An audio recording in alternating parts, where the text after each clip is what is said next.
1:45 in the morning, October 12, 2025, Dzhankoi, Russian-occupied Crimea.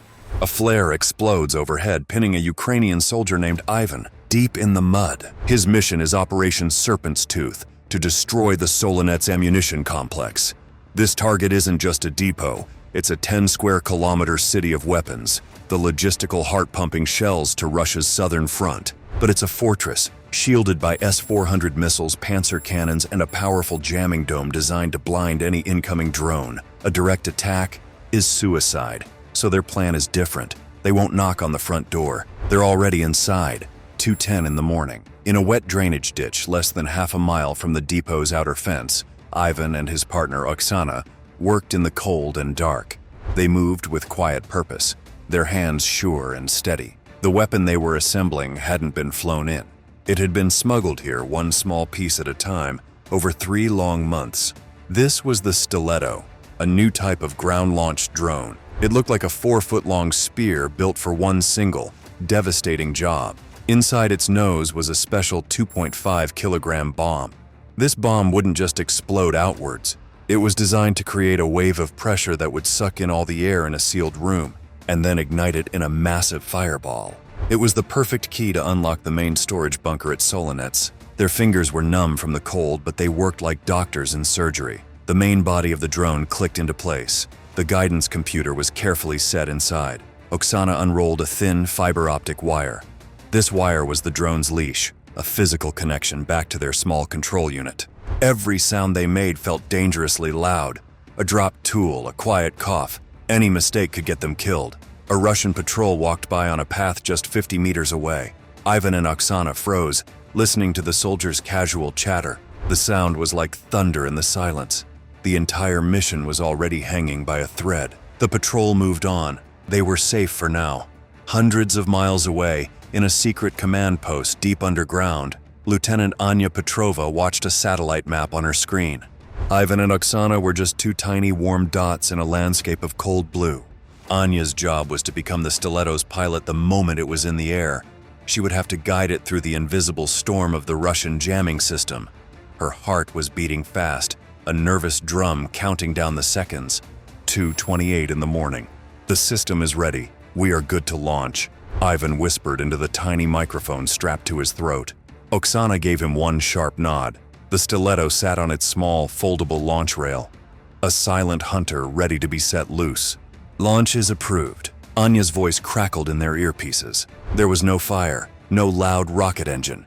Just a sharp thump sound as a burst of compressed air shot the drone from its rail. The Stiletto was thrown into the sky. Its small, quiet electric motor whined as it began to climb. For a few seconds, it was just a dark shape moving against the stars. Then, everything went wrong. On Anya's main screen, the clear view from the drone's camera dissolved into a chaotic blizzard of black and white static. "Jamming, I'm getting a powerful signal! The cupola dome is on!" her technician shouted. The invisible storm was real and it had completely blinded them. The fiber optic wire, their main way of controlling the drone, was now useless. The drone was flying deaf, dumb, and blind. The mission had just started and it already seemed to be over. How could they possibly guide it now? "Switch to ghost protocol," Anya commanded. Her voice was steady, hiding the cold fear she felt.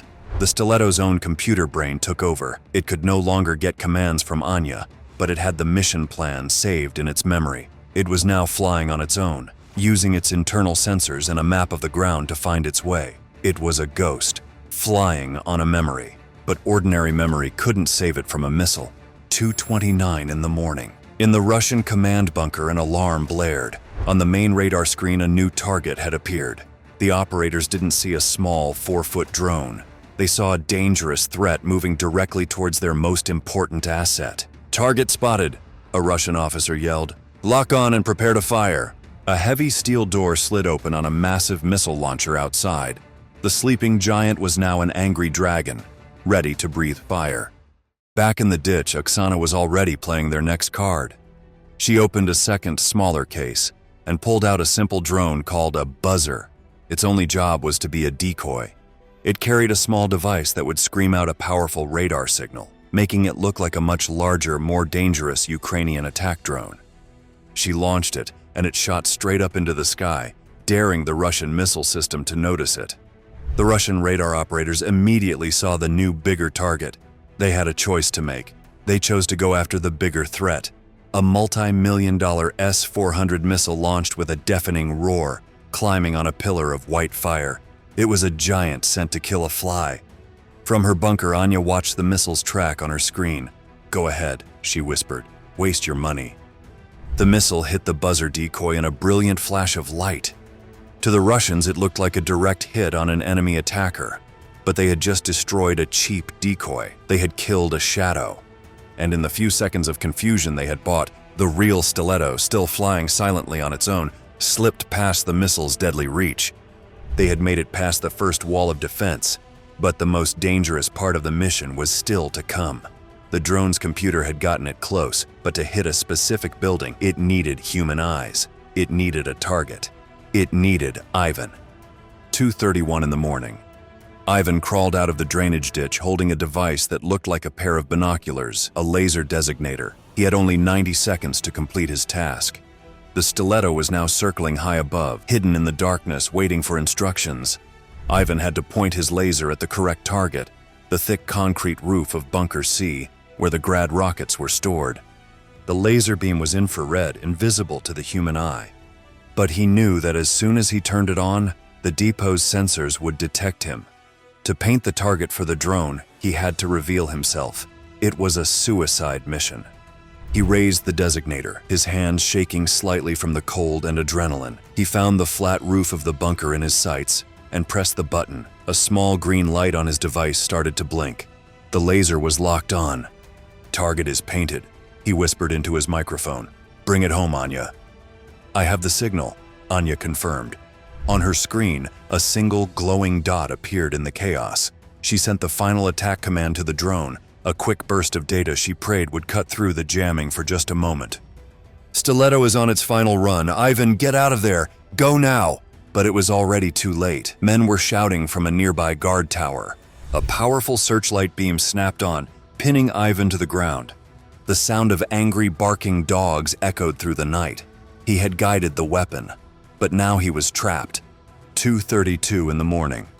The Stiletto received its final command. It tipped its nose down and began to fall from the sky, diving nearly straight down. It was no longer a drone, it was a spear thrown from the heavens. The last line of defense, the Pantsir cannons, erupted. Their guns spit out thousands of explosive shells per minute, creating a thick wall of fire and steel in the air. A final, desperate attempt to stop the attack. But the Stiletto was too small and too fast. It sliced through the storm of bullets without a scratch. Inside Bunker C, a 19-year-old Russian soldier was about to end his shift. He was tired and thinking about breakfast. Then he heard a strange noise, a sound like the sky itself was being torn in half. The moment the Stiletto hit the roof, everywhere was completely silent. For less than a second, nothing happened. Then, the bomb inside detonated. It wasn't a normal explosion. First, it created a powerful vacuum, sucking in all the air inside the massive bunker. Then, it ignited that air.